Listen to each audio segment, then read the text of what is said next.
સુરતમાં ટ્રાફિકના નિયમોનું સરેઆમ ઉલ્લંઘન થઈ રહ્યું હોવાના છાસવારે કિસ્સાઓ સામે આવતા હોય છે ત્યારે વર્ષ 2025થી સુરત પોલીસ કડકાઈ અપનાવશે. ટ્રાફિક સહિતના નિયમોનું કડક પાલન કરવું જ પડશે. જે નહીં કરે તેમની સામે પોલીસ કાર્યવાહી માટે તૈયાર રહેવું પડશે.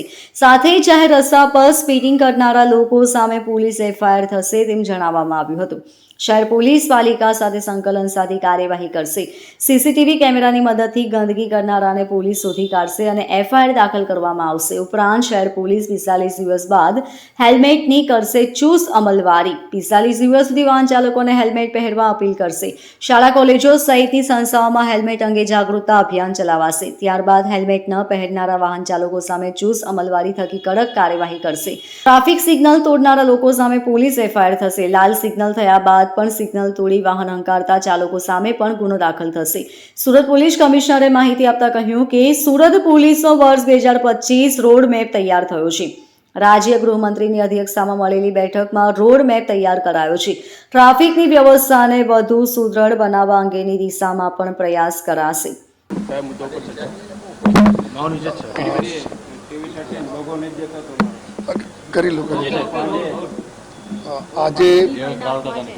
આજે માનની ગૃહ રાજમંત્રી સાહેબના અધ્યક્ષતામાં અને મેયર સાહેબના, ડિપ્ટી મેયર સાહેબ અને કોર્પોરેશનના સમગ્ર સિનિયર અધિકારીઓ, પોલીસના સિનિયર અધિકારીઓ, કલેક્ટરશ્રી બધા લોકોના સાથે એક જો કમ્બાઇન્ડ મિટિંગ રાખવામાં આવી, જેમાં આપણા સુરત શહેરના નગરજનો માટે ખૂબ ટ્રાફિક વ્યવસ્થા ખૂબ સ્મૂથ થાય જોઈએ અને જો બી છેલ્લા 6 મહિનાથી જો ડ્રાઈવ ટ્રાફિકના સિગ્નલ્સ ના હોય, ટ્રાફિક સિગ્નલ્સ ના આપણા સર્કલ્સ ના હોય, રોડ ડિઝાઇનિંગમાં હોય, આમાં માર્કિંગ, રોડ માર્કિંગનો એના બારેમાં જો પ્રોગ્રેસ થઈ અને આગળ શું અમે લોકો વધારે કામગીરી કરવાને છે અને સાથોસાથ જો માનનીય ગૃહ મંત્રી સાહેબ પાસે જો લોકો તરફથી જો ફીડબેક મળે છે એના માટે જો અમલવારી કરવા માટે આજે બધા લોકો ચર્ચા કર્યા અને લગભગ આવનાર સમયમાં અમુક જગ્યાઓ જો બહુ મોટા મોટા સર્કલો છે એના એકદમ નાના કરવાના, ટ્રાફિક ડિઝાઇનિંગને પ્રમાણે જો સાથોસાથ जो है अमुक जो BRTS स्टेशन है, जैसे अपना बात करिए ત્યાં ખરવર નગરવાળા સ્ટેન્ડ છે, આ પ્રકારના જ્યાં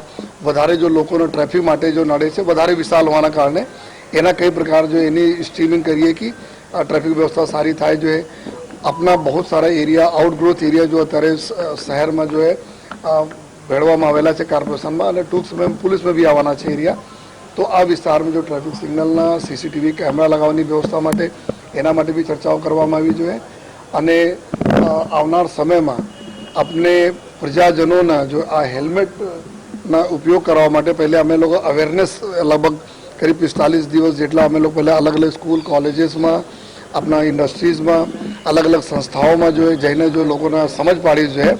એના પછી 45 ડેઝ પછી અમે લોકો ટાઈમલાઈન નક્કી અત્યારે કરવા જઈ રહ્યા છીએ.